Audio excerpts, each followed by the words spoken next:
जय जगन्नाथ।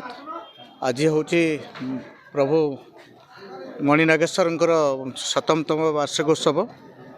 ये वार्षिक उत्सव पुनाहुति एवं कलश यात्रा ता सहित आज शह शह लोक आज संख्यार योगदान देकी आज प्रभु मणिनागेश्वर वार्षिक उत्सव सब भक्त मैंने आसी पुनाहुति है। पुनाहुति सब भक्त मैंने आसिक आशीर्वाद नहीं तार प्रसाद सेवन भी करा जायछि, धूमधाम पालन करा जायछि।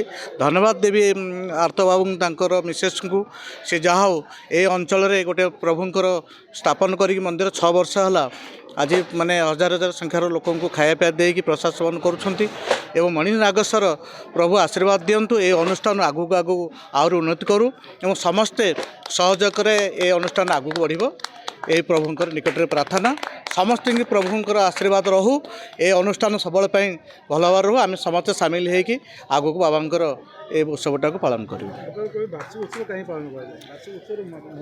देखो वार्षिक उत्सव महत्व हूँ गोटे भाईचारा गोटे संपर्कर भगवान जोड़ी आशीर्वाद भिक्षा ने माने भक्त मैंने आसवे पुनाहुति नड़िया मानकर घी माने ये करेंगे समस्त मंगल कामना करेंगे।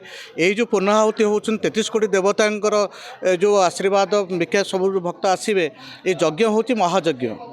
ये यज्ञ रे तार महत्व हूँ समस्त दीदी सामिल होगी आज प्रभु पाखे निकट में दीदी आम ठिया होकर आशीर्वाद नवा भाव समस्त मंगलमय हो परिवार मंगलमय हो ये बाबा एति आशीर्वाद। लोक ना भोजी लोक देखो सेटा गोटे हूँ गोटा परंपरा निरा किंतु जे प्रकृत भक्त से तार निजस्व ये करके आसिक ठाकुर पाखे रे एवं ठीक भाव में भक्ति भाव में ये करके जी प्रसाद सेवन तो निश्चिंत हम लोक आसवे प्रभु पाखे प्रसाद सेवन न हो ताला आउ कौन वार्षिक उत्सव मान प्रसाद सेवन हूँ प्रभुंर इच्छा अनुसार लोक आसती स्वतंत्र भाव में किंतु निकट में समस्ते जमी शांति श्रृंखला खाई जाती। मुझे देखुची बहुत लेडीज माने माँ भणी मैंने आसती ये उपभोग करती और प्रभु निकट में आशीर्वाद भिक्षारण करते। Thank you.